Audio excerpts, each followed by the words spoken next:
A graça e a paz de Cristo. Hoje nós vamos meditar em Marcos, capítulo 4. Vamos ler aqui o Evangelho de Marcos, capítulo 4, versículo 1. E outra vez começou a ensinar junto ao mar, e ajuntou-se a ele grande multidão, de sorte que ele entrou e assentou-se num barco sobre o mar. E toda a multidão estava em terra junto ao mar.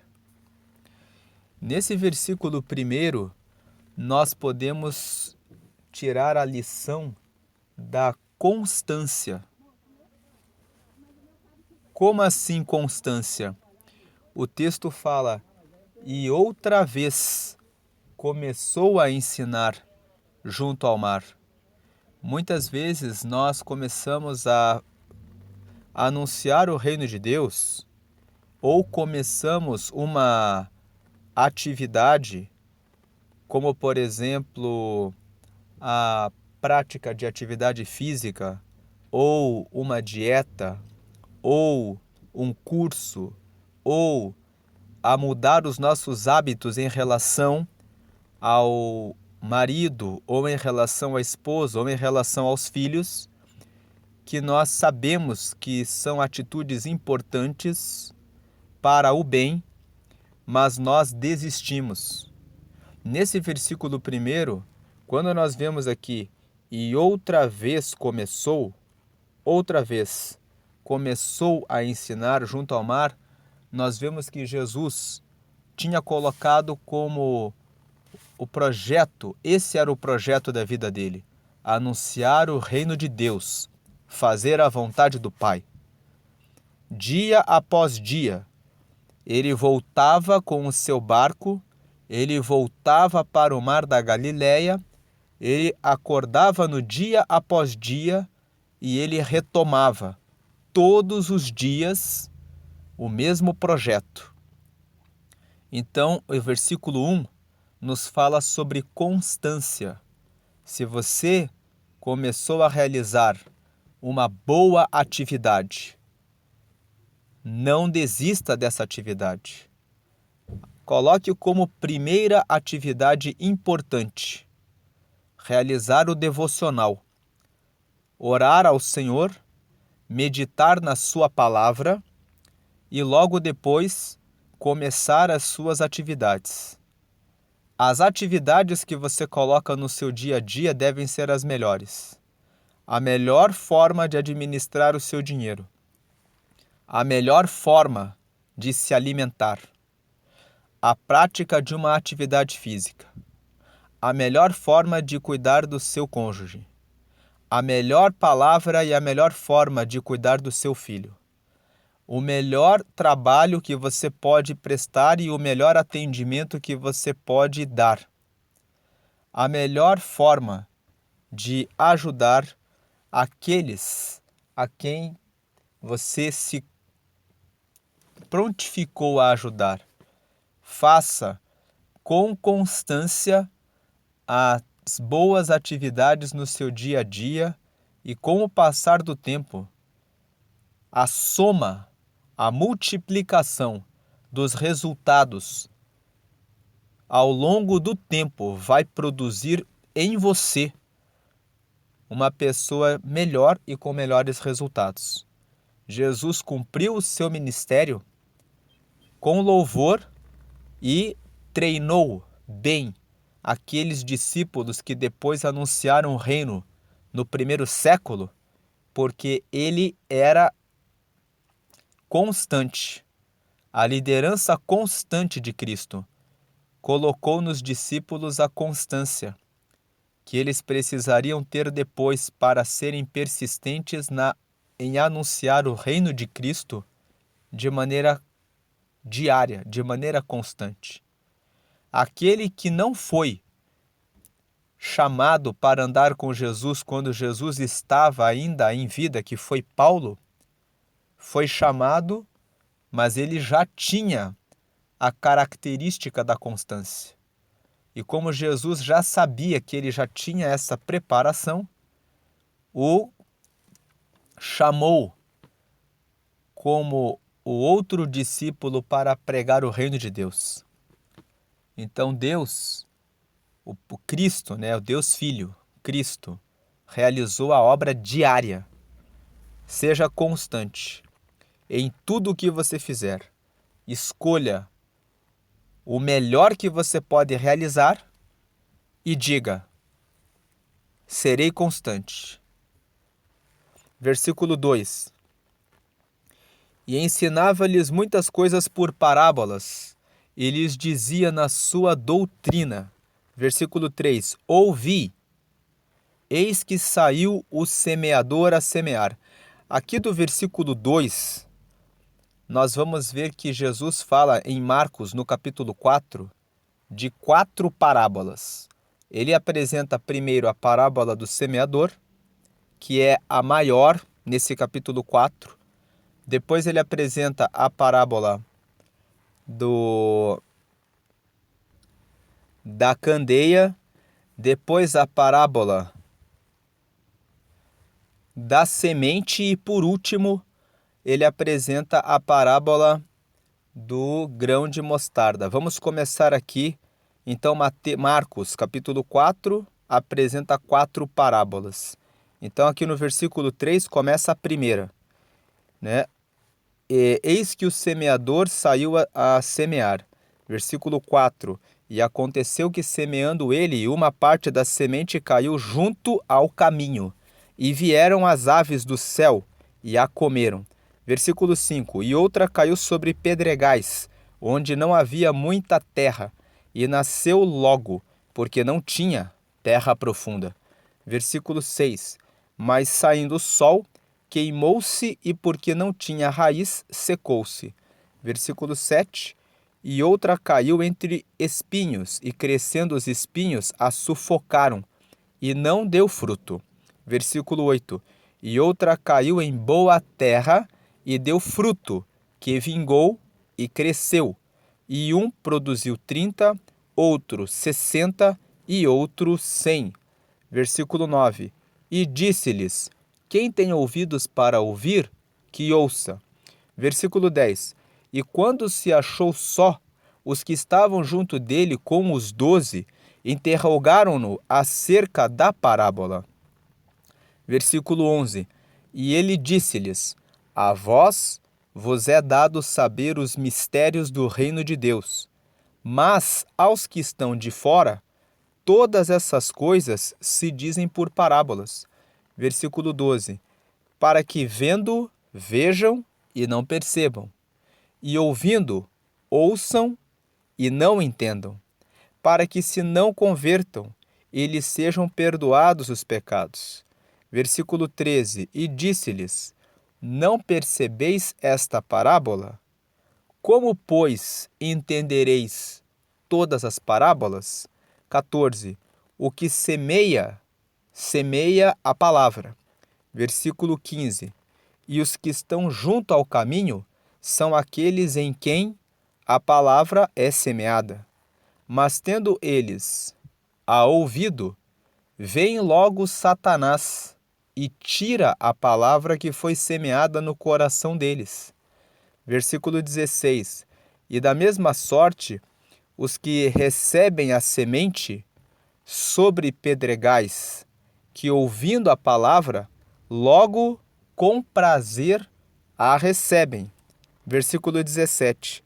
Mas não têm raiz em si mesmos, antes são temporãos. Depois, sobrevindo tribulação ou perseguição por causa da palavra, logo se escandalizam. Versículo 18. E os outros são os que recebem a semente entre espinhos, os quais ouvem a palavra. Versículo 19.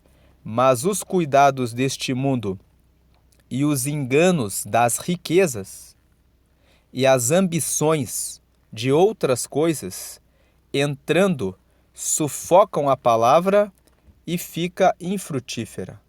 Versículo 20.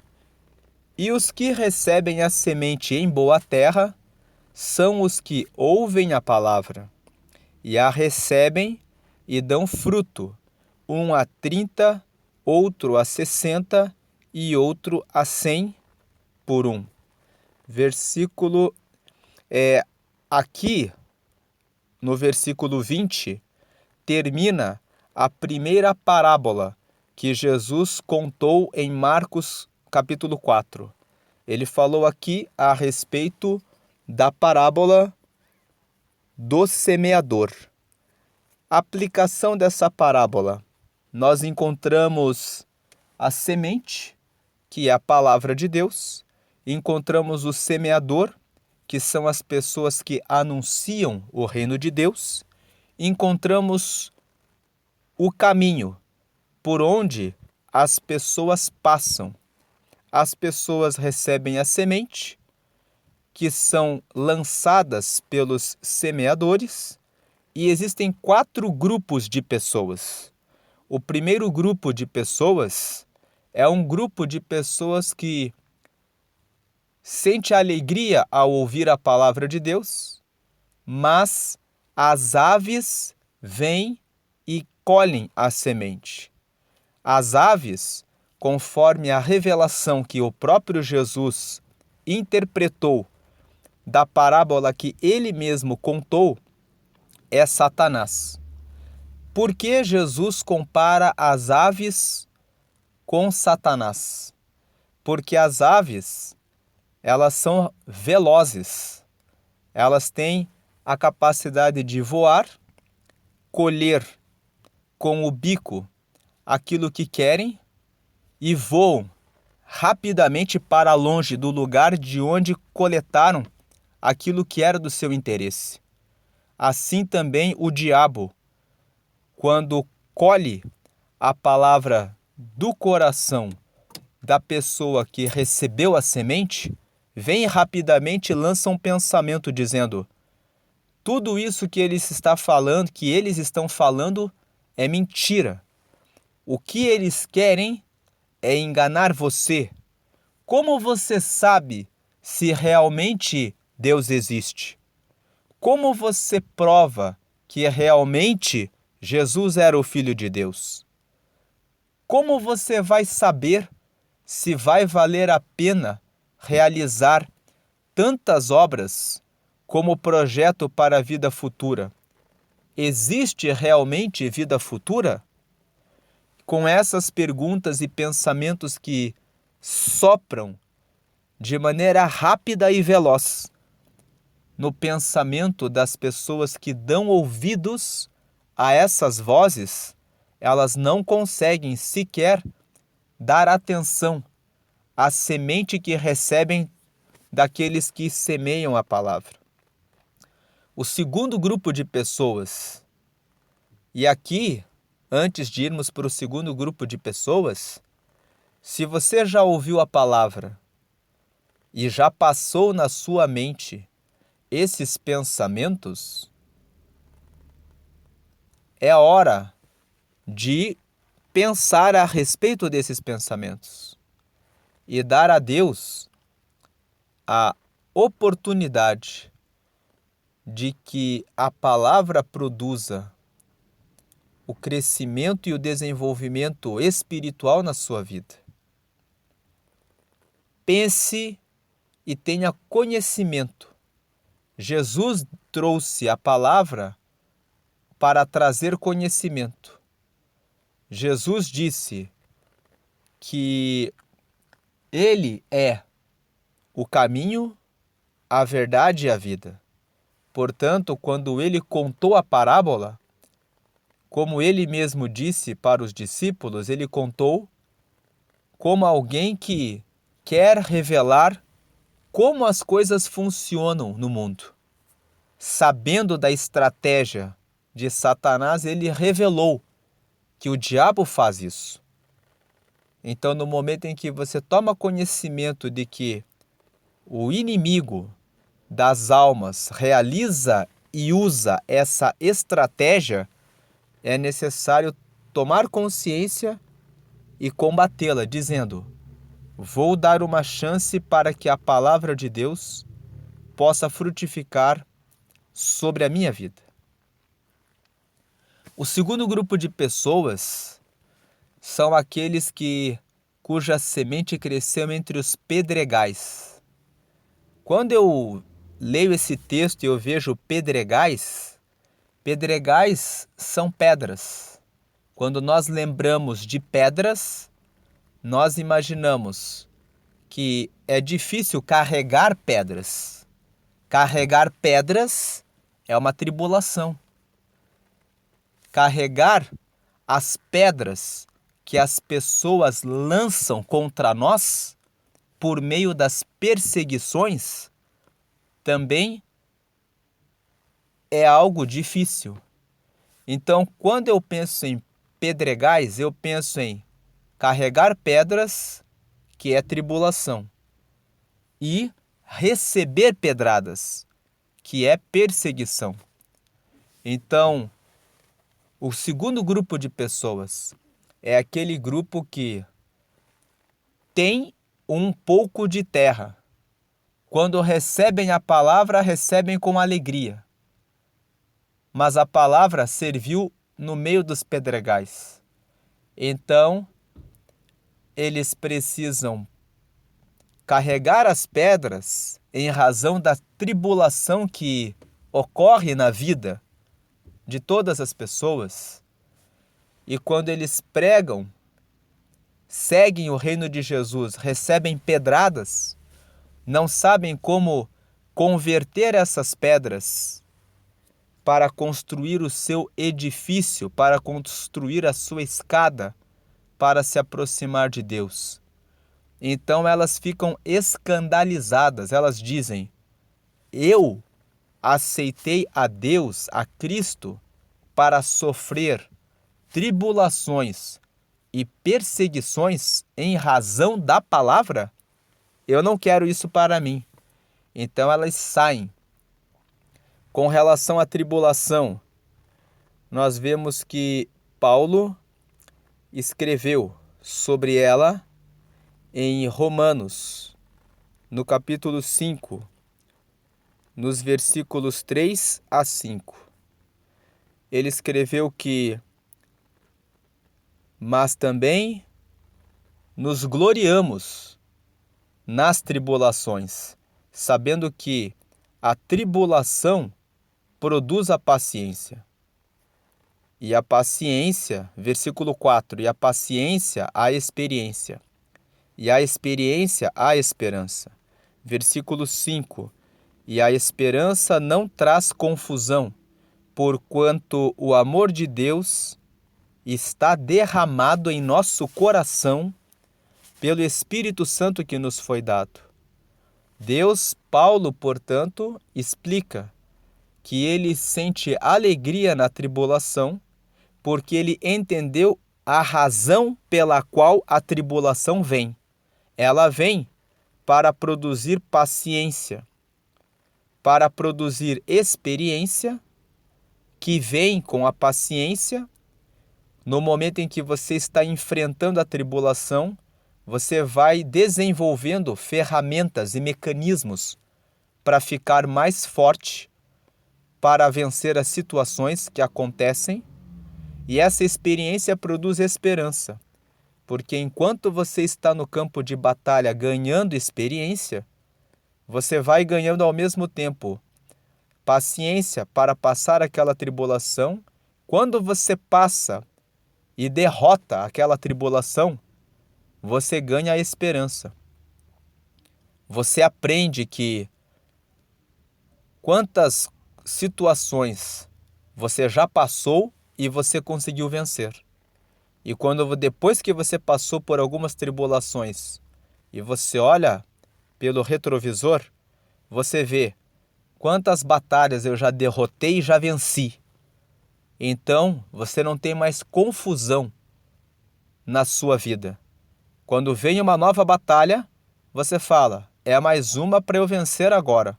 Vamos ver o que essa batalha tem para me ensinar, para que eu consiga derrotá-la.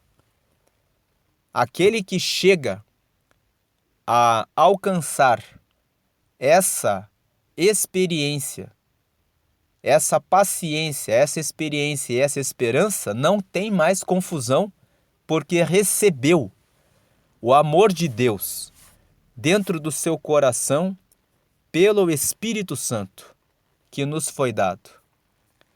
Então,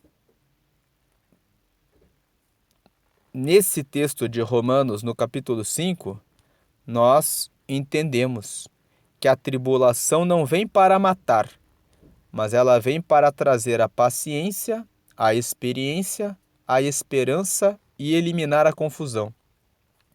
Em 2 Coríntios, no capítulo 4, nos versículos 8 e 9, falando ainda a respeito de tribulação, Paulo, no seu ministério, disse: em tudo somos atribulados, mas não angustiados.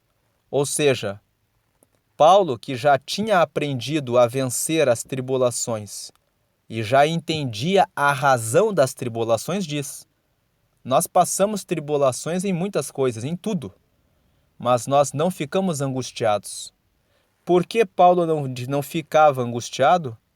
Porque ele já tinha chegado na compreensão de que cada tribulação traz paciência, novas experiências e renova a esperança e fortalece a fé, porque toda vez que se passa por uma tribulação e ela fica para trás depois, aquele que derrotou a tribulação galga novas experiências, tem mais coisas para contar a respeito do poder de Deus que foi manifestado em sua vida.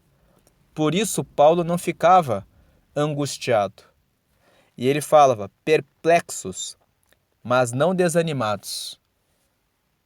Ficar perplexo é ficar surpreso com alguma coisa que você não esperava. E ele fala, no meio da vida acontecem coisas que você não espera. Mas ele disse, independente de muitas vezes surgirem notícias que nós não esperávamos e que nos decepcionam, nós não ficamos desanimados. Por quê? Porque Paulo estava sempre renovado pelo Espírito Santo. Como nós lemos em Romanos 5, no versículo 5, porque nós temos o nosso ânimo, renovado pelo Espírito Santo que nos foi dado. Então não havia razão para que ele ficasse desanimado. Versículo 9, perseguidos, mas não desamparados. Mais uma vez, Paulo tem a confiança de que o Espírito Santo que foi dado estava com ele, e Jesus disse que o Espírito Santo exerce o papel de consolador. Ele nos conforta e nos consola quando permite que nós sintamos a presença dele, que ele está conosco. Então, quando você passa por uma perseguição e tem o Espírito Santo, você não sente desamparo, como Jesus não se sentia desamparado quando estava sozinho, muitas vezes, orando e cumprindo o seu ministério. Jesus só sentiu o desamparo no momento da sua morte, quando Deus deixou de estar com ele para que o pecado fosse nele totalmente sacrificado de forma perfeita. Depois ele fala abatidos, mas não destruídos. Ou seja, ele diz, muitas vezes nós somos abatidos, mas Paulo tinha certeza que não estava destruído. Com relação à perseguição, Jesus disse no Sermão do Monte, e o evangelista Mateus registrou no capítulo 5, no versículo 11, bem-aventurados sois vós, quando vos injuriarem e perseguirem, e mentindo disserem todo mal contra vós, por minha causa. Exultai e alegrai-vos, porque é grande o vosso galardão nos céus, porque assim perseguiram os profetas que foram antes de vós. Seguir a Cristo significa que você está levantando a bandeira do reino de Deus e proclamando essa palavra na terra. Aqueles que odeiam a palavra de Deus vão perseguir os cristãos. Como acontece essa perseguição? Ah, você vai naquela igreja? Ah, você vai dar o dinheiro para o pastor? Ah, você vai andar com aquela gente louca que acredita no arrebatamento? Ah, você vai andar com aquela gente que fala, que vê coisas que nós nem podemos dizer que realmente existem? Ficam imaginando coisas de tão loucos que ficam em razão da lavagem cerebral que passam? Se você for naquela igreja, eu não ando mais com você. Se você for daquela igreja, você vai perder muitas coisas da sua vida. E essas são as perseguições, pedradas. Sem contar as pedradas que outras pessoas em outros países que são contrários à palavra de Deus lançam, como ser abandonado pelo pai, ser abandonado pela mãe, perder o casamento, porque tem pessoas que dizem, se você aceitou essa fé, então o casamento terminou. E a pessoa diz, eu reconheço a Cristo na minha vida, e se você quer ir embora, você tem esse direito, você tem essa liberdade de seguir a sua vida conforme o teu plano, conforme o teu propósito. Seguir a Cristo pode significar tribulações e perseguições bastante intensas, dependendo do lugar em que você está, dependendo da força política, econômica, de relacionamento ou familiar que você vai enfrentar. Mas existem muitas pessoas em volta do mundo que estão abandonando fé dos pais porque realmente conheceram o Espírito Santo e conheceram a Jesus. Talvez você seja uma pessoa que tem os pais muçulmanos e islâmicos que dizem a você que Cristo é uma bobagem. Mas quando você recebe o Espírito Santo que revela a você como Cristo realmente se sacrificou, pregando o reino de Deus, anunciando que morreria para trazer a salvação para a sua alma, ver a história que ele passou e receber o Espírito Santo que fala com você no seu dia a dia, é o que deve motivá-lo a prosseguir, deixando para trás as tribulações e as perseguições. Existe uma história em que uma pessoa que recebeu muitas pedradas conseguiu subir em uma casa muito alta e bonita. E disseram para aquele homem, como você conseguiu construir essa casa tão alta e bonita? E ele disse, peguei cada pedra que recebi e fui organizando e preparando a fundação da casa. E depois ergui as paredes.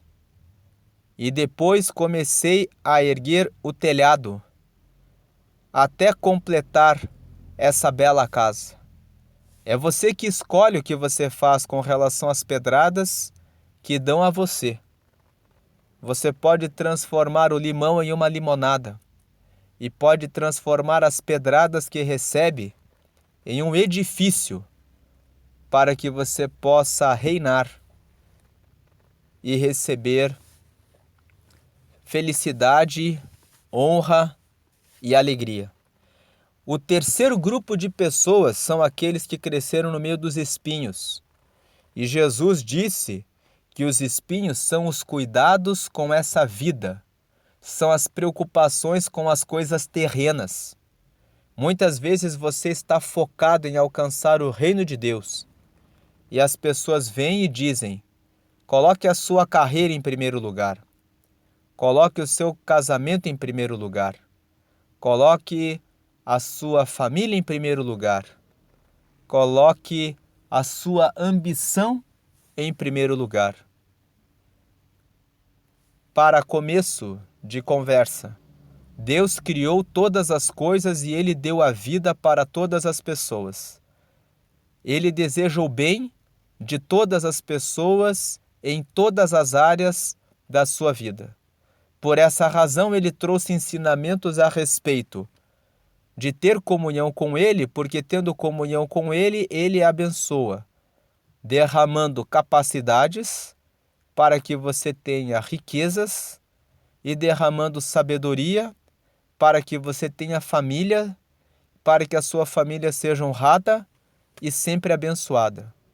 O Salmo 128 mostra qual o plano de Deus para as famílias. Ele diz assim: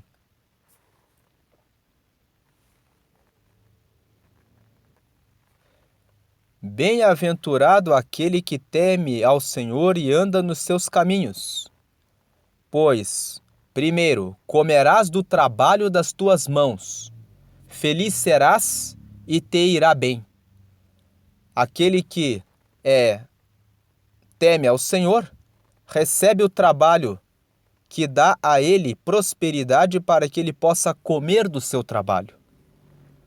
3. A tua mulher será como a videira frutífera aos lados da tua casa. Deus promete entregar o relacionamento conjugal abençoado. Os teus filhos como plantas de oliveira, à roda da tua mesa. Deus promete completar a realização da felicidade conjugal entregando filhos, e filhos que vão crescer ao seu lado. Versículo 4: eis que assim será abençoado o homem que teme ao Senhor. Versículo 5: o Senhor te abençoará desde Sião, e tu verás o bem de Jerusalém em todos os dias da tua vida. Quando Deus fala a respeito de abençoar Jerusalém, Deus está dizendo: Deus abençoará a terra em que você vive, o lugar em que você está, independentemente de onde quer que você esteja, em qualquer parte do mundo, onde você estiver, o Senhor te abençoará em todos os dias da tua vida. E o versículo 6: e verás os filhos de teus filhos, e a paz sobre Israel. Essa é a promessa do Salmo 128, onde Deus fala, esclarece, revela qual o plano que Ele tem para as pessoas que buscam a Ele. Então, lendo o Salmo 128 e sabendo que o plano de Deus é esse, não há razão, não há motivo para correr atrás de buscar um trabalho. Buscando a Deus, o Senhor prepara o trabalho correto. Não há motivo para correr atrás de riquezas, porque o Senhor capacita para que você consiga administrar o seu dinheiro. Não há necessidade de correr atrás de uma família, porque honrando a Deus, naturalmente o teu caráter é moldado para que nos teus relacionamentos você encontre uma boa pessoa para formar uma família. Não há necessidade de preocupação com os filhos, porque enquanto você está temendo a Deus, você ganha experiências do seu relacionamento e dos seus ensinamentos com Deus, que naturalmente fazem de você um bom pai e uma boa mãe capaz de guiar e conduzir os teus filhos para o reino de Deus. Não há razão para se preocupar com a paz, porque Deus faz com que naturalmente à sua volta você tenha paz.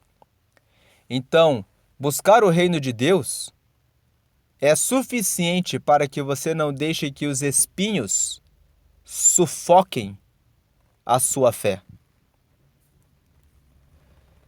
E por último, existem aqueles que são a boa terra, que ouvem a palavra, a recebem e ela frutifica em alguns 30, em alguns 60 e alguns 100. Então, essa palavra mostra também que cada pessoa tem uma capacidade de crescimento da palavra em si. Com relação a esse último ponto de um deu 30, outro deu 60 e outro deu 100, existe uma aplicação. A aplicação está relacionada à inveja.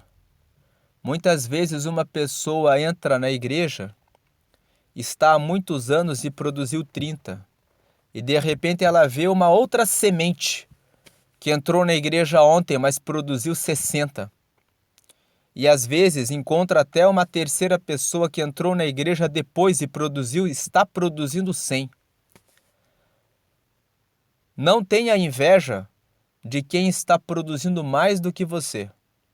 Se você souber que você está produzindo tudo que você é capaz e pode produzir, saiba que Deus já está contente com você. Não há razão para que a margarida queira ser a rosa e para que a rosa queira ser a margarida. Cada flor é uma flor diferente. Cada pessoa é uma pessoa diferente. Se Deus chamou até mesmo uma pessoa para quem você anunciou o reino, e essa pessoa está gerando mais frutos do que você, tenha em mente que todos esses frutos que essa pessoa está produzindo para o reino são fruto do seu trabalho. Que a prosperidade que essa pessoa obteve também é fruto do seu trabalho. Alegre-se pelo fruto do seu trabalho. Jesus disse: quem crer em mim, obras maiores do que estas fará. O próprio Cristo, sendo Deus, se alegrou em dizer que viriam outros que anunciariam o reino dele e fariam obras maiores do que as dele. O próprio apóstolo Paulo pregou em muito mais lugares, foi muito mais longe do que onde Jesus caminhou na obra missionária. Alcançou muito mais almas em números do que aquelas que Cristo alcançou, porque também pregava para muitas e muitas multidões e pôde fazer esse trabalho por mais tempo do que o Senhor, que realizou esse trabalho por apenas 3 anos na terra.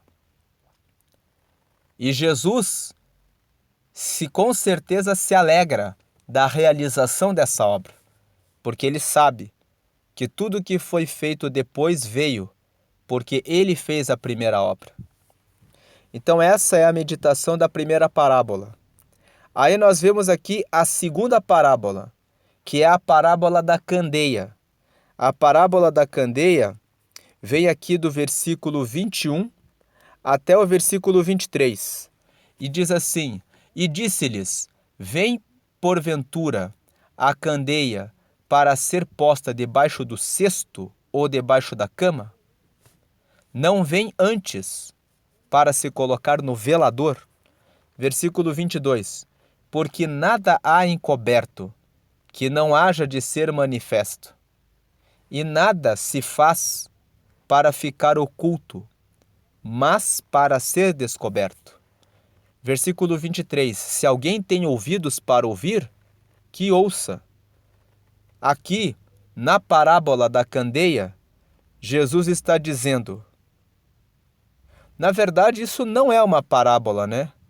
Na realidade, isso é uma afirmação que Jesus apresenta para os seus discípulos. Jesus diz para os seus discípulos que uma candeia, ou seja,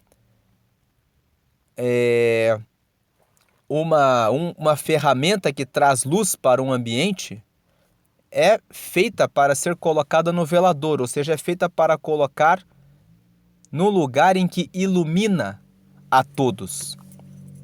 Você não compra uma lâmpada, uma luminária, para colocar debaixo da mesa, mas você compra uma luminária para colocar em cima da mesa, ou em cima de um guarda-roupa, ou em cima de um armário, para que possa iluminar o máximo do ambiente em que você está. E então, essa palavra nos traz as seguintes aplicações. Quem aceita Cristo é chamado para ser a luz do mundo.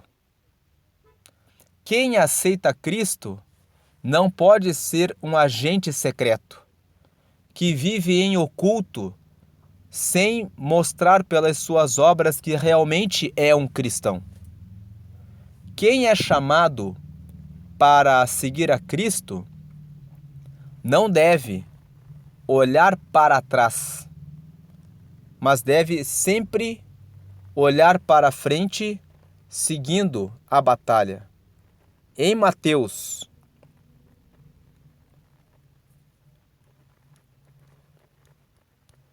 no capítulo 5, Jesus disse no Sermão da Montanha, no versículo 14, 15 e 16, o seguinte. Versículo 14. Vós sois a luz do mundo. Não se pode esconder uma cidade edificada sobre um monte. Versículo 15. Nem se acende a candeia e se coloca debaixo do alqueire, mas no velador, e dá luz a todos que estão na casa. Versículo 16. Assim resplandeça a vossa luz diante dos homens, para que vejam as vossas boas obras e glorifiquem o vosso Pai que está nos céus. Então nós vemos aqui Jesus dizendo que as boas obras devem ser reveladas para que as pessoas glorifiquem o Pai. Boas obras não está se referindo a dar esmolas ou a fazer o bem de maneira pública com o propósito de se apresentar como uma boa pessoa ou como uma pessoa superior ou melhor do que as outras pessoas.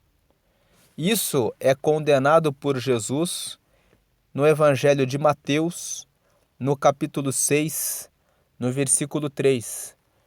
Quando tu deres esmola, não saiba a tua mão esquerda o que faz a tua direita. Versículo 4. Para que a tua esmola seja dada ocultamente, e teu Pai que vê em secreto te recompensará publicamente. Mas quando aqui em Mateus, no capítulo 5, no versículo 16, fala que as vossas boas obras glorifiquem o vosso Pai que está nos céus, está falando a respeito da forma como você se relaciona com as pessoas no seu dia a dia, como você se relaciona com a sua família, como você se posiciona em relação aos assuntos principais e importantes com relação aos seus filhos.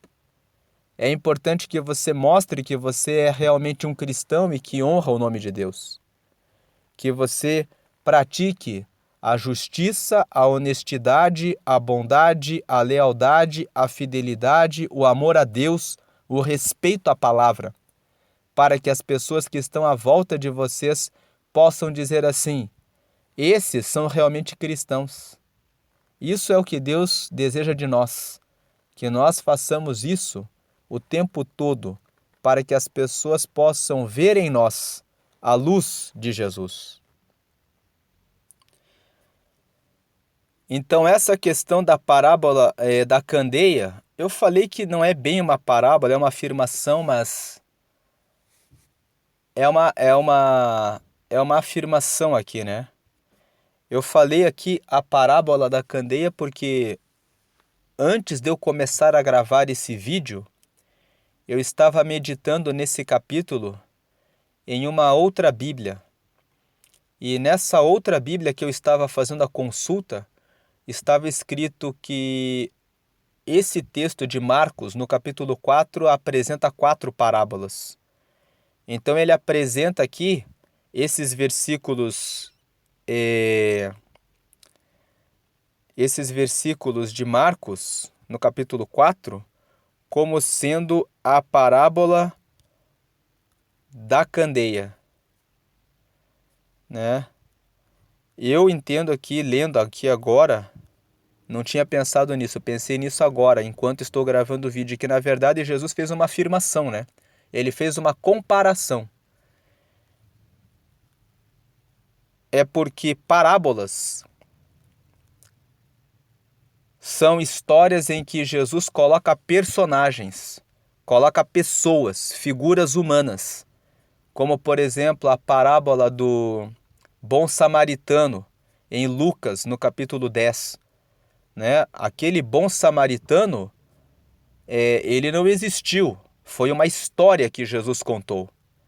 Então aqui em Lucas, no capítulo 10, quando Jesus conta sobre o bom samaritano,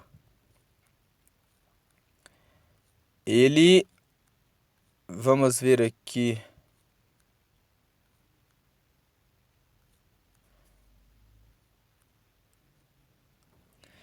aqui no versículo 30, né? E respondendo Jesus, alguém perguntou para Jesus assim, quem é o meu próximo, né? Disse a Jesus, quem é o meu próximo? E aí Jesus contou uma parábola. E respondendo Jesus disse, descia um homem de Jerusalém para Jericó, e caiu nas mãos dos salteadores, os quais o despojaram, e espancando-o, se retiraram, deixando-o meio morto. Versículo 31. E ocasionalmente descia pelo mesmo caminho certo sacerdote, e vendo-o passou de largo. Versículo 32. E de igual modo também um levita, chegando àquele lugar e vendo-o, passou de largo. Versículo 33. Mas um samaritano, que ia de viagem, chegou ao pé dele e, vendo-o, moveu-se de íntima compaixão. Versículo 34. E aproximando-se, atou-lhe as feridas, aplicando-lhes azeite e vinho, e pondo-o sobre a sua cavalgadura, levou-o para uma estalagem e cuidou dele. Versículo 35. E partindo ao outro dia, tirou 2 dinheiros e deu-os ao hospedeiro e disse-lhe, cuida dele, e tudo o que demais gastares eu te pagarei quando voltar. Versículo 36. Qual, pois, destes 3 te parece que foi o próximo daquele que caiu nas mãos dos salteadores? Versículo 37. E ele disse, o que usou de misericórdia para com ele. Disse, pois, Jesus, vai e faze da mesma maneira.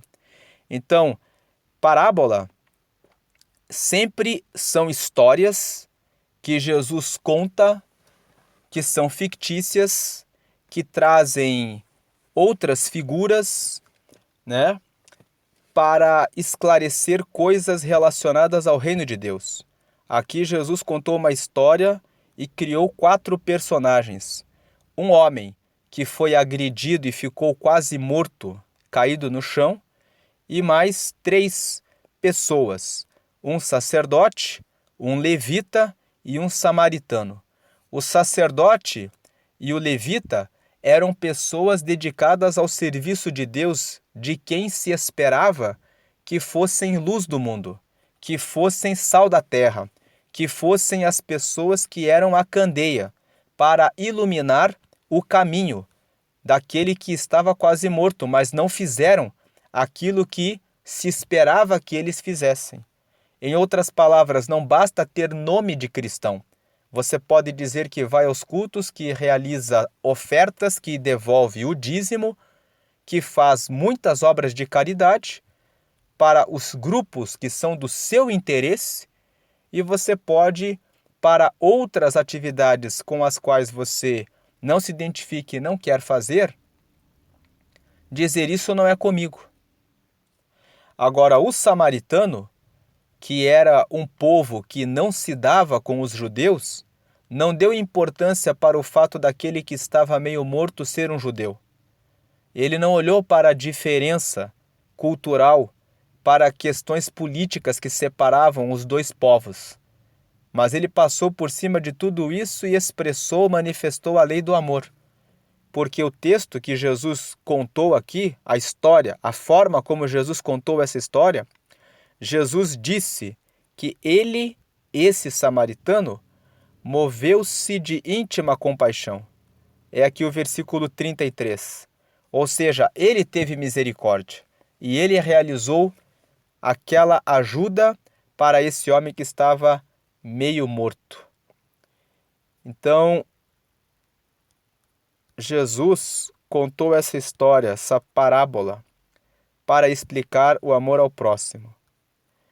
Mas aqui, vamos considerar aqui que é uma parábola, sim, que é a parábola da candeia, que Jesus faz a comparação usando a lamparina, que é para trazer iluminação em relação às pessoas que moram numa casa. Nós somos como a lamparina, como a candeia. Temos que ser colocados no lugar correto, no lugar adequado. Temos que assumir a posição que Deus reservou para nós. Iluminarmos aqueles que estão à nossa volta para que possam conhecer a Cristo e glorificar a Deus. Então, vamos considerar aqui que dessa forma é uma parábola, a parábola da candeia. Agora, vamos para a terceira parábola, que é a parábola da semente, que está aqui nos versículos... Antes da parábola da semente, depois que Jesus fala sobre a parábola da candeia, no versículo 24, ele fala assim: ele fala sobre uma questão da medida. E disse-lhes: atendei ao que ides ouvir. Com a medida com que medirdes, vos medirão a vós, e ser-vos-á ainda acrescentada. Versículo 25, porque ao que tem, ser-lhe-á dado, e ao que não tem, até o que tem, lhe será tirado. É preciso prestar atenção na forma como nós medimos as pessoas que estão à nossa volta. Porque a forma como eu meço alguém que está à minha volta vai ser a forma como eu vou tratar essa pessoa. Se eu olho para uma pessoa com discriminação, com preconceito, eu não vou conseguir, eu vou tratar essa pessoa de uma forma correspondente. E da mesma forma como eu trato uma pessoa, eu vou acabar sendo tratado. Porque as pessoas que vão ser tratadas bem ou mal por mim, vão devolver para mim aquilo que eu fiz a elas. Por isso, quando eu tenho a mente de Cristo e sempre penso bem a respeito de todas as pessoas, eu sempre vou tratar bem todas as pessoas. E as pessoas não terão motivo para me tratarem mal, a não ser aqueles que são meus inimigos. Esses, com certeza, no meio do caminho aparecerão. Mas quando um inimigo aparece, nós entendemos que a razão pela qual a pessoa está nos perseguindo é porque ela tem um interesse próprio que não está sendo satisfeito e que não está sendo satisfeito porque nós estamos fazendo a coisa correta. O importante é saber que os inimigos que nós temos são inimigos que realmente querem fazer o mal. Ter inimigos porque nós fizemos a coisa errada não é bom. É bom sempre medirmos bem aos outros, entendermos e vermos os outros sempre com a luz de Deus e não termos inimigos. Termos, no que for possível, paz com o maior número de pessoas. Aqui em Romanos, capítulo 12, no versículo 18, nós vemos: se for possível, quanto estiver em vós, tende paz com todos os homens. Então, agir bem com relação às pessoas com quem nós convivemos, medindo as pessoas com bons olhos, buscando tratar a todos bem, vai fazer com que isso volte para nós. Portanto, aqui nesse versículo 24, e disse-lhe: atendei ao que ides ouvir, com a medida com que medirdes, vos medirão a vós e ser-vos-á ainda acrescentada. Porque ao que tem, ser-lhe-á dado, e ao que não tem, até o que tem lhe será tirado. Esse versículo 25 mostra que nós precisamos oferecer a Deus e ao próximo o melhor que nós temos. Se não oferecemos nada, não receberemos nada. E aqui vale lembrar da história de uma viúva que no Antigo Testamento ofereceu o pouco azeite que tinha na sua casa e obteve a multiplicação que permitiu que ela pagasse a dívida que o seu esposo havia deixado e livrar a ela e aos seus filhos. Aqui no segundo livro dos Reis, no capítulo 4, a Bíblia conta a história dessa mulher. Versículo 1.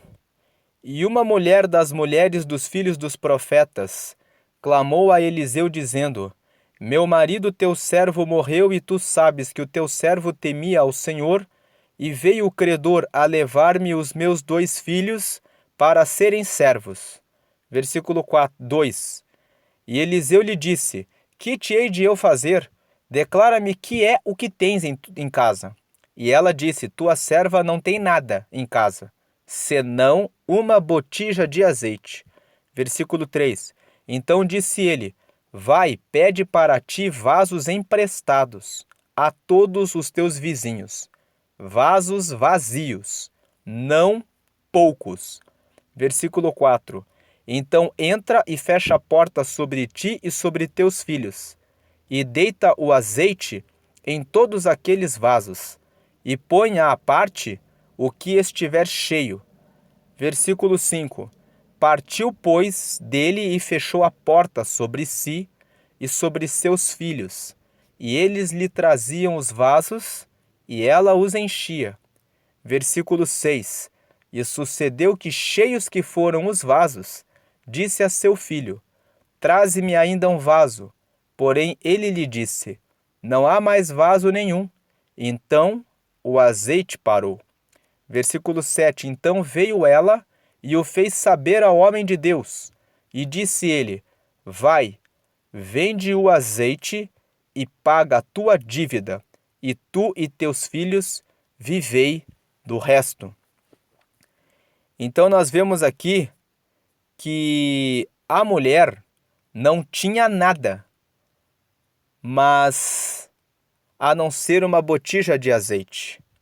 Com a botija de azeite, com a palavra de Deus, que foi proferida pela boca do profeta Eliseu aqui, ela conseguiu receber o que precisava para a sua vida.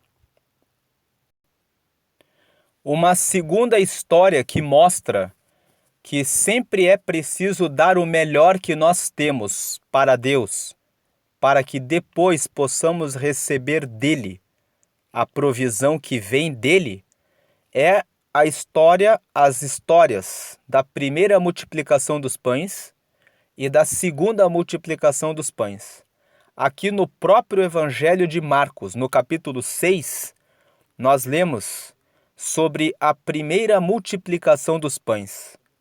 Jesus veio e fez uma pergunta. E ele disse-lhes: quantos pães tendes? Ide ver. E sabendo eles, disseram: 5 pães e 2 peixes.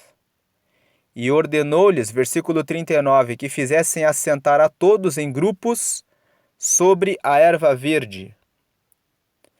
Versículo 41. E tomando ele os 5 pães e os 2 peixes, levantou os olhos ao céu e abençoou, e partiu os pães, e deu-o aos seus discípulos para que os pusessem diante deles, e repartiu os 2 peixes por todos. Versículo 42. E todos comeram e ficaram fartos, e levantaram 12 cestos cheios de pedaços de pão e de peixe. No próprio Evangelho de Marcos, no capítulo 8, nós vemos o milagre da segunda multiplicação dos pães. O milagre foi exatamente semelhante. Vamos ler Marcos capítulo 8, versículo 1. Naqueles dias, havendo muito grande multidão e não tendo o que comer, Jesus chamou a si os seus discípulos e disse-lhes, versículo 2, tenho compaixão da multidão, porque há já 3 dias que estão comigo e não tenho o que comer. Versículo 3, e se os deixar ir em jejum para casa, desfalecerão no caminho, porque alguns deles vieram de longe.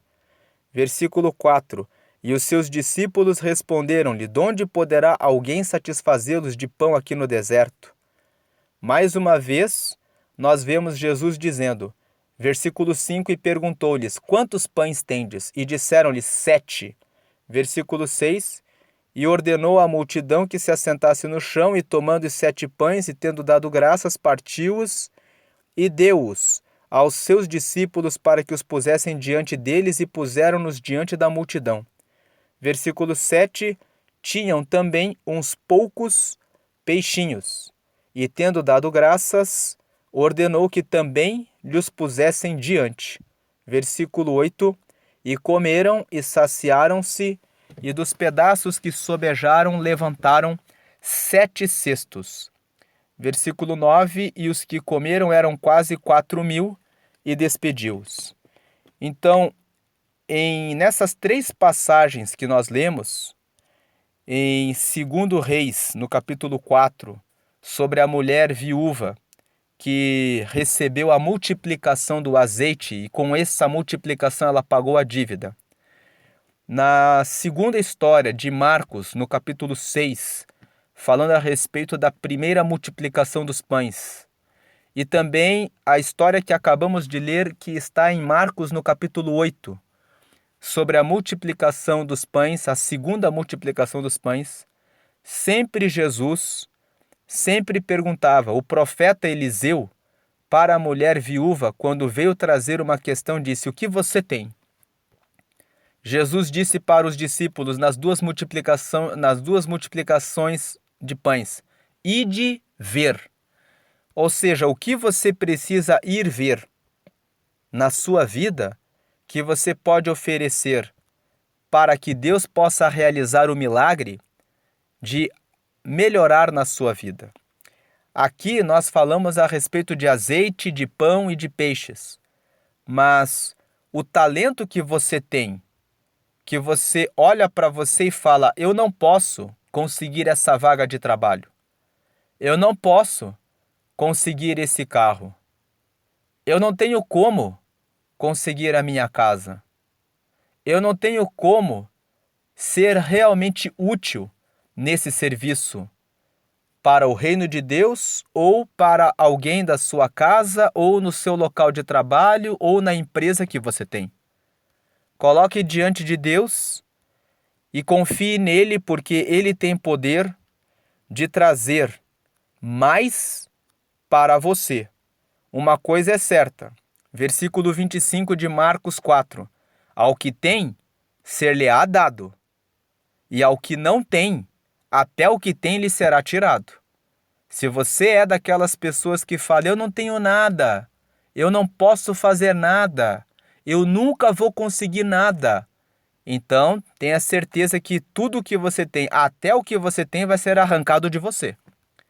Agora, se você entrega para Deus aquilo que você tem, ser-lhe-á dado muito mais, porque o Senhor honra aquele que coloca nas mãos dele aquilo que precisa.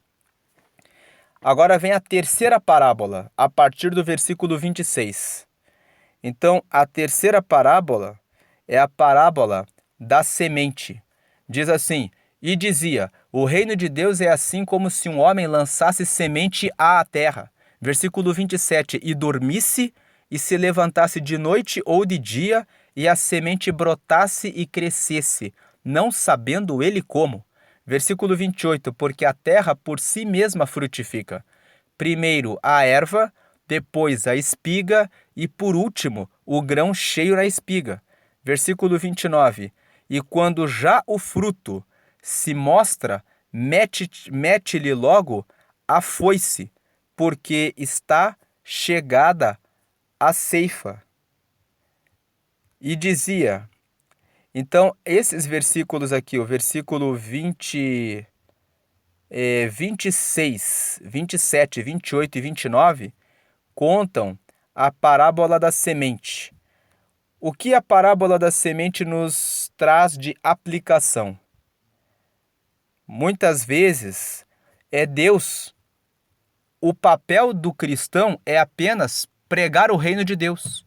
Muitas vezes o cristão pensa assim: mas eu não vou pregar para aquela pessoa porque não vale a pena.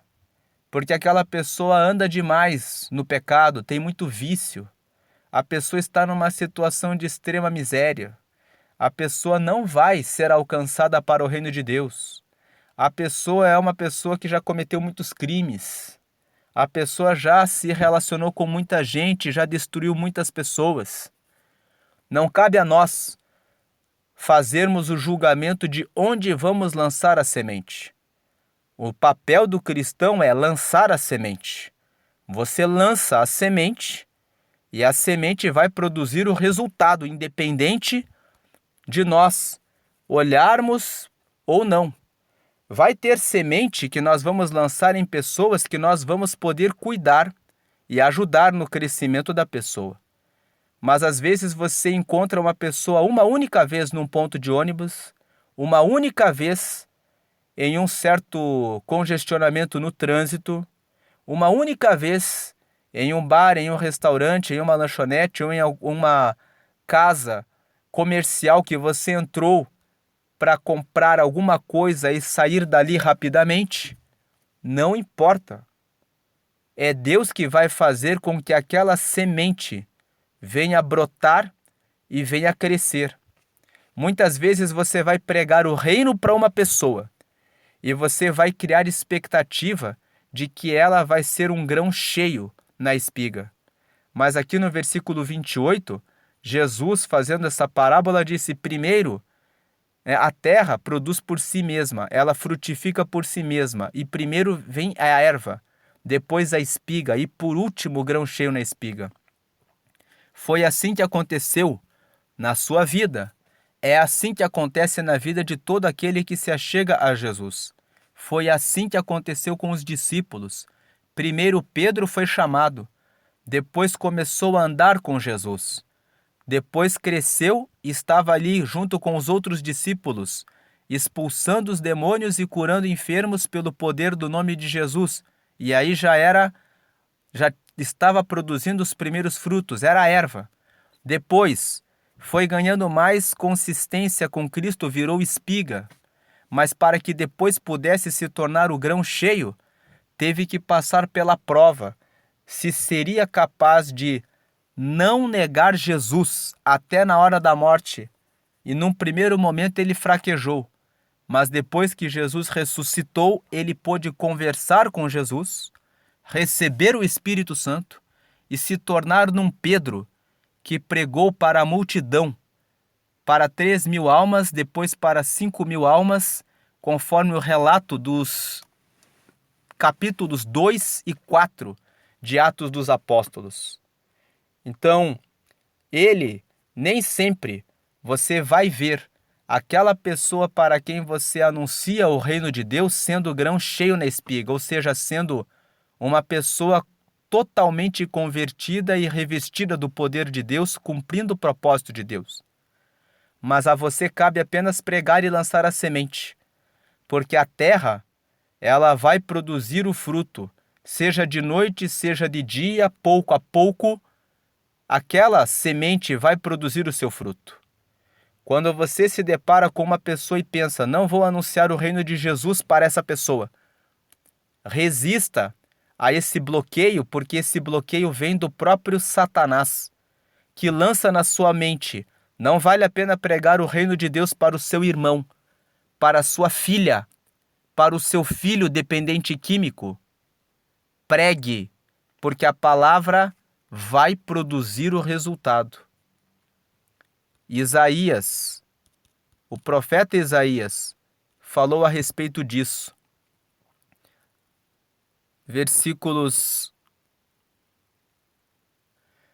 Vamos ler o versículo 8 e 9, que diz assim: porque os meus pensamentos não são os vossos pensamentos, nem os vossos caminhos os meus caminhos, diz o Senhor.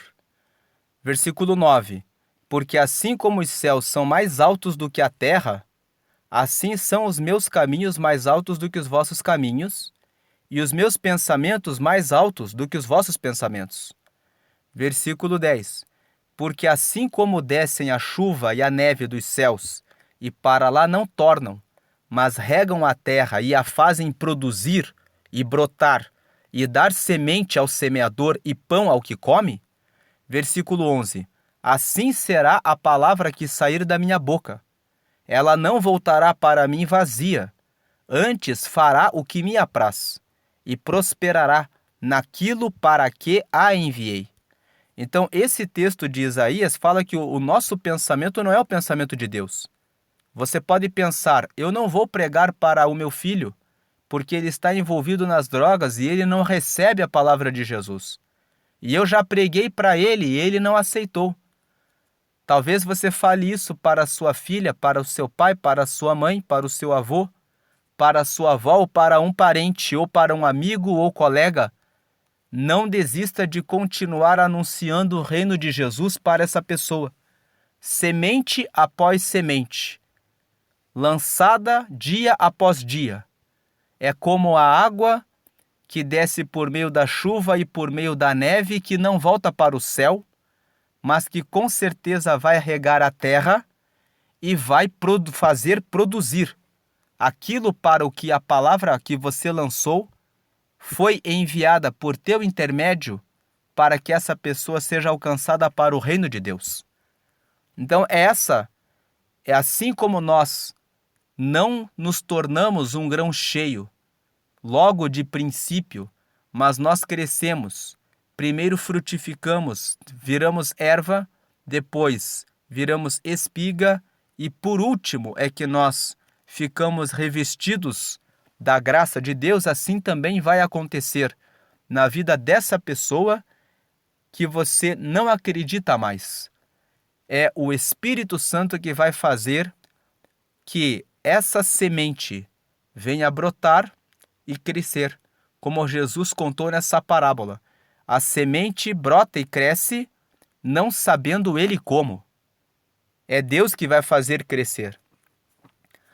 Agora, então, terminando essa parábola da semente, não deixe de lançar semente, não fique preso aos teus pensamentos, porque como nós lemos ali em Isaías 55, 8 e 9, os pensamentos de Deus são diferentes dos nossos. Nos pensamentos de Deus, a semente vai brotar e ela vai fazer frutificar, porque o próprio Deus vai fazer a semente produzir o resultado para o que ela foi lançada. Agora vem a quarta parábola, que é a partir do versículo 30. O versículo 29, para encerrar a parábola da semente. E quando já o fruto se mostra, mete-lhe logo a foice, porque está chegada a ceifa. É Deus que vai preparar cada pessoa para o seu propósito. Quando chegar a hora de cada um, Deus vai levar a pessoa para o céu, para o trono da glória. esse ceifa pode ser interpretado também da seguinte forma: Deus planta nas pessoas para quem você pregou que essa pessoa cresça de erva para espiga e de espiga para o grão cheio da espiga, para que ela desenvolva um trabalho. Pode ser que você pregou para um dependente químico ontem e hoje ele é um pastor.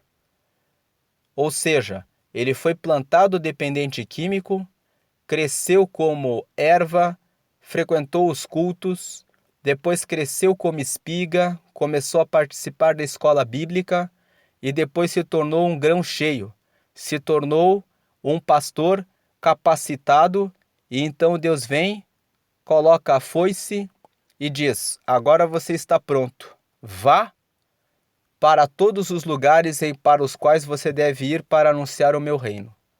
Pode significar aqui a ceifa com relação à à volta de Jesus, né? Todos nós somos plantas, somos como árvores, somos como plantas que estão plantadas em Deus.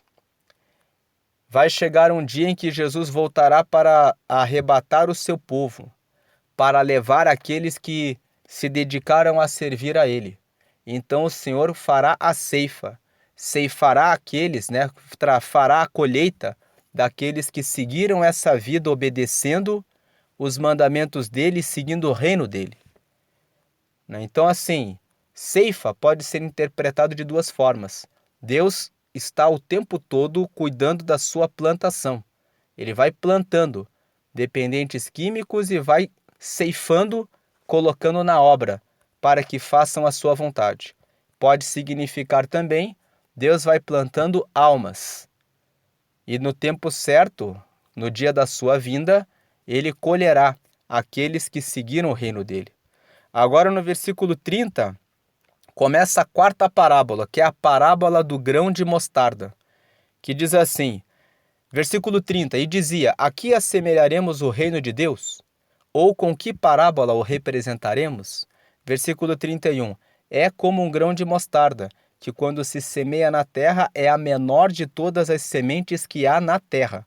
Versículo 32, mas tendo sido semeado, cresce e faz-se a maior de todas as hortaliças e cria grandes ramos, de tal maneira que as aves do céu podem aninhar-se debaixo da sua sombra.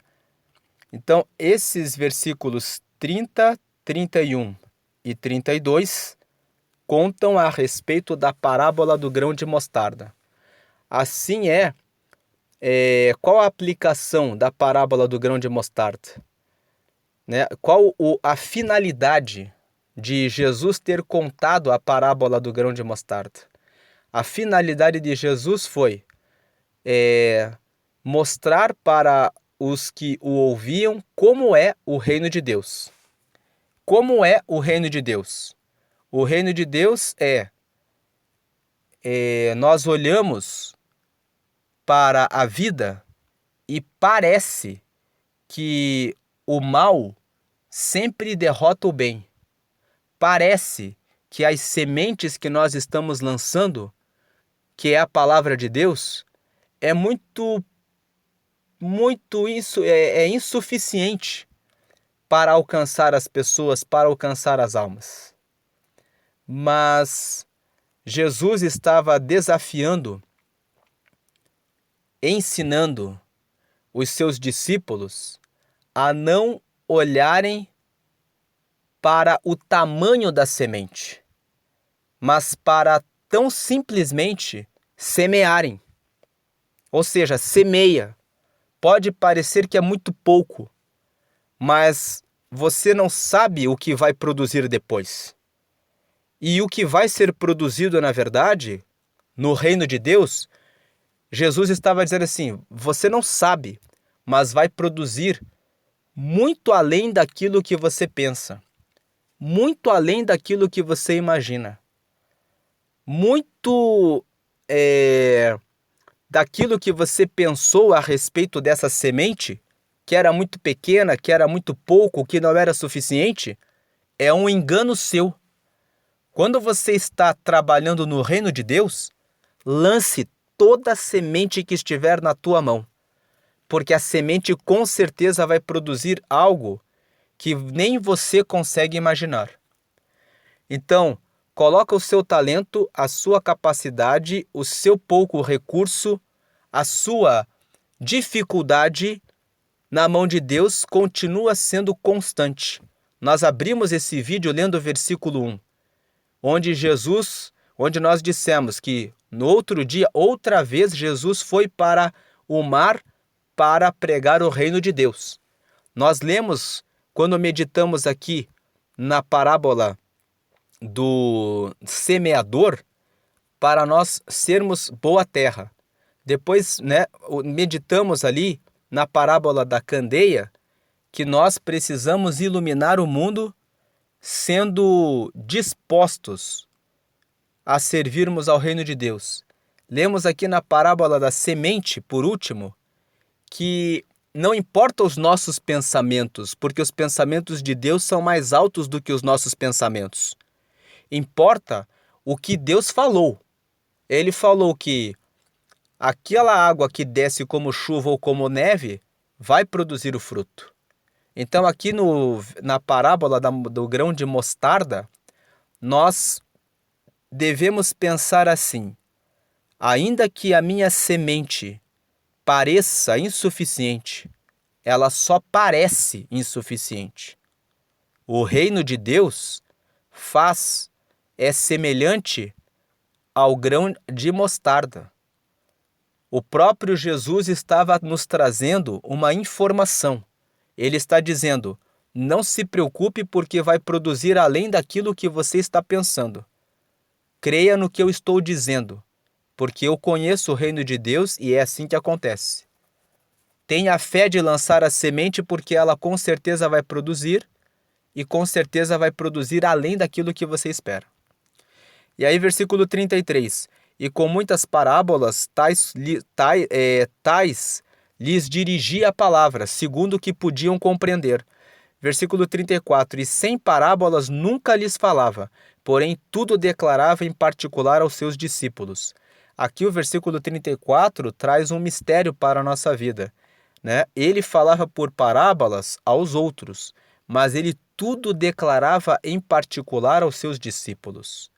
É importante manter a comunhão e o devocional com Deus e o relacionamento de proximidade com Deus, porque quando você anda com Deus, assim como Pedro, Tiago e João eram aqueles que mais de perto andavam com Jesus e puderam compartilhar o momento da oração,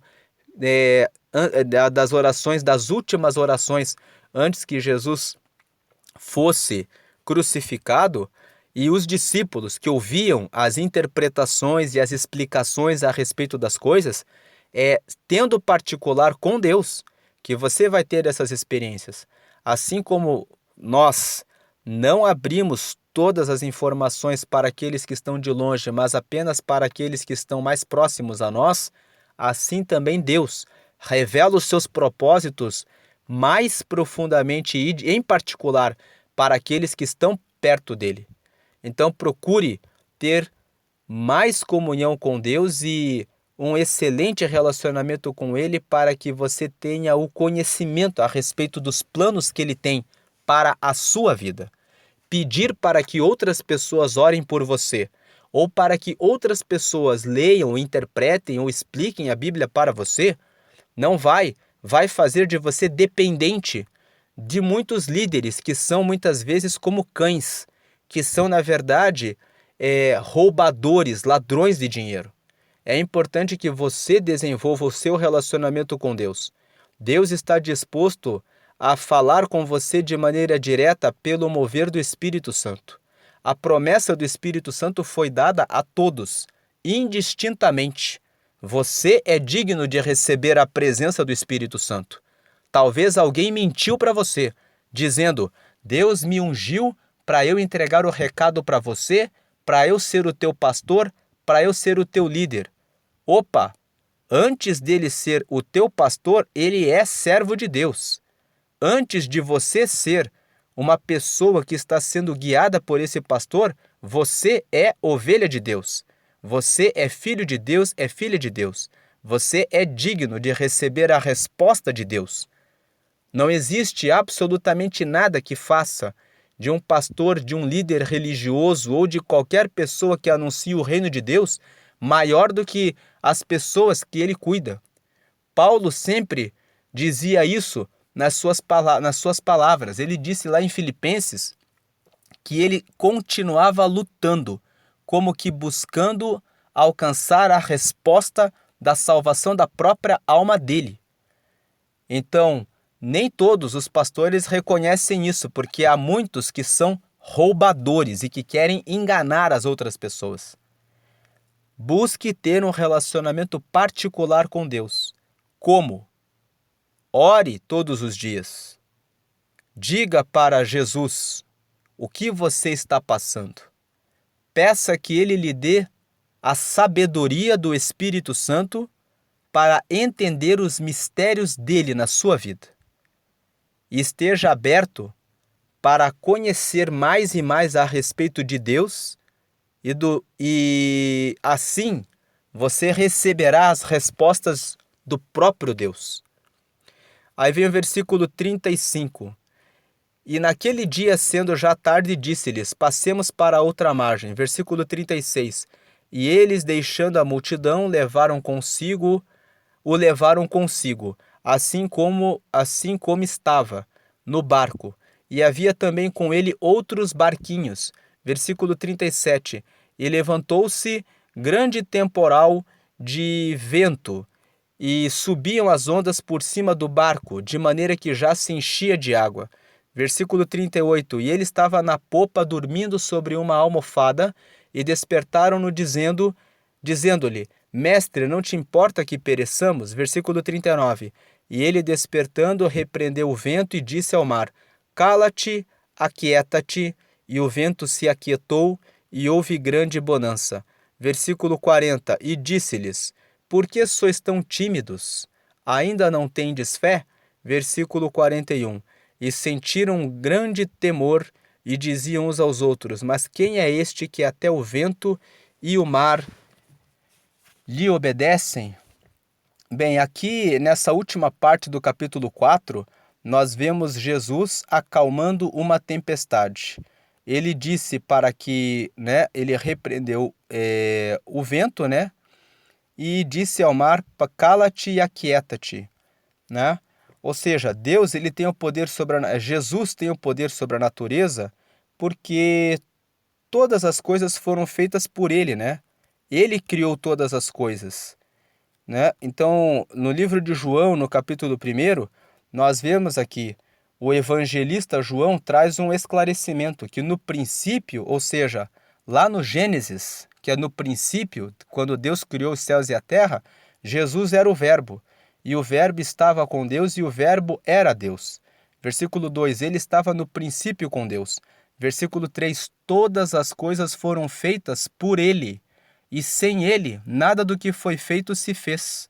Então, quando João fala no seu evangelho, no versículo 3 do capítulo 1, que todas as coisas foram feitas por ele, foi ele que criou o mar, foi ele que fez a separação entre águas e águas, lá no livro de Gênesis, no capítulo 1, no princípio da criação.